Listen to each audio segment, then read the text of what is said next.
Hello everybody, welcome back. It's your boy Mr. Greenhands. Today is such a very hot and amazing day, and this is going to be my official first harvest of the year, and this time it's going to be my garlic. I have planted them over the autumn, winter, and it's time for them to come out. I'm not too happy about them because where I planted them, the foxes have been digging it up and smashing up the place. But let's see if anything can survive. There are a few big ones, and some of them look like they're going to be abundant in the size, but some of them look like I need to reconsider where I plant them next year, just to avoid the foxes, or maybe plant some in there and see how it goes, just to fill up the space, because I don't want to leave any empty beds this year. Let's go and show you so far how they're looking. Here, this is a beautiful one here. Look at it, it's all literally falling down. It's just telling me that it's ready, and thank God I didn't have any rust. Rust can affect the growth of them, and it can deter them from growing a bigger bulb underneath, but I didn't have any rust. Rust has some sort of spotted on there, and it looked like it's about to die, but these were beautiful green ones the other day, and obviously right now it's telling me that it's ready to be harvested. And these are a hardneck variety that I grew, and I'm just gonna, because this is a no dig bed, it's not gonna take much for me to get them out. Okay, maybe this one is gone down a little bit deeper than I want it to be, but the soil is dry because we really haven't been getting a lot of rain, and right now we look like we're gonna have a pour down. So this one here has gone a bit deep. I might have to use a shovel, but I really wanted to keep the stems because I want to cure them to make them last longer. But this is a beautiful clove, and just by breaking off the top of it right now, it's so strong. I can smell it, not even putting it too close to my nostrils. And I engraved them in between the garlic.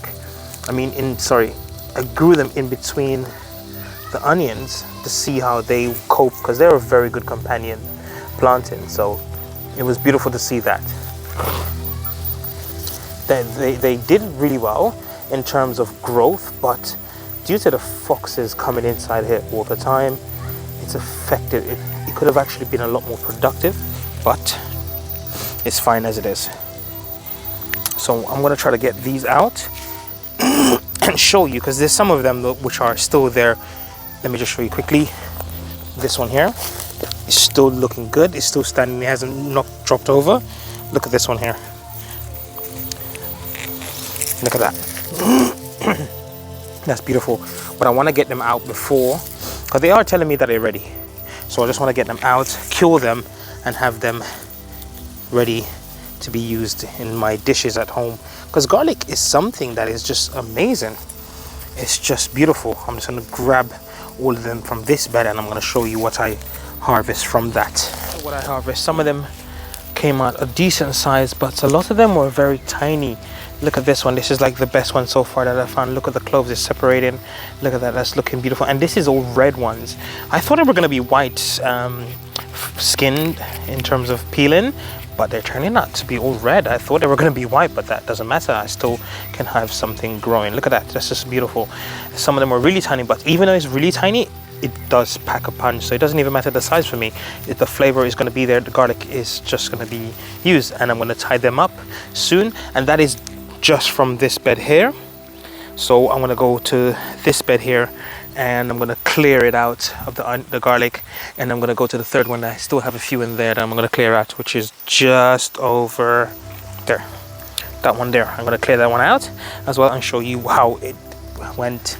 It could have been better, but I'll take anything that I can, because you plant the items, you just don't know what can happen. So that is all the garlic that I have literally on the table here, because I had some rain coming in, so I had to quickly harvest them before I get soaked. I got a little bit damp, but because it's such a hot day today, it doesn't matter. So this is from the first bed that I harvest from. They were looking great. They are minuscule, quite a lot of smaller ones, but it's fine. It still becomes food for my family or in my home.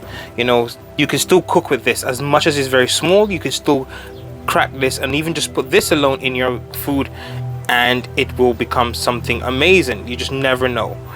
You got to keep trying. It doesn't matter the size, the flavors are going to be there. You're going to have a garlic at the end of the day. So think about it that way. Look at it as a mighty small but mighty. This is from the second bed. It turned out very similar to the other bed. It wasn't so bad. It still had a lot of small ones as well, but they are still going to be used. Nothing's going to be thrown away. And disappointedly, the other bed that I took them from was very, very bad. Some of them didn't even grow. They died thanks to Mr. Fox playing in my garden bed and just lying on them and digging them out. It was devastating, but still I have a harvest. I have enough cloves on the garlic, or should I say I got enough garlic to last me a substantial amount of time. Think about it. It's going to be amazing still, regardless of what's going on. So hopefully next year I can grow a lot more garlic, a lot more earlier. And yeah, I'm underneath the shed because it's raining, so I had to literally basically just come underneath it because we're predicting some thunder showers, and it is kind of looking like it's gonna, let me show you, not so great. It is a spitting a little bit right now, but it doesn't matter. Yeah, I'm hoping it can help me, you know, my other plants which are doing okay, you know, to start to strive with all this rain, because rainwater make a difference. And yeah, you can hear the thunder rolling right now. It doesn't matter. I love being out here. It's amazing. Thank you very much, guys. This is your boy, Mr. Green Hands. Hope you have a blessed weekend and a blessed day and a blessed week ahead. And hope to see. And actually, hopefully I can actually upload another video to you guys by the end of the week, so you guys can have a lovely week to show you what you can do. So please don't forget to love yourself, and please bless, protect the planet, because we have to. Mr. Green Hands out. See you guys later. Hasta luego. Mata ne. Ja mata. See you guys later.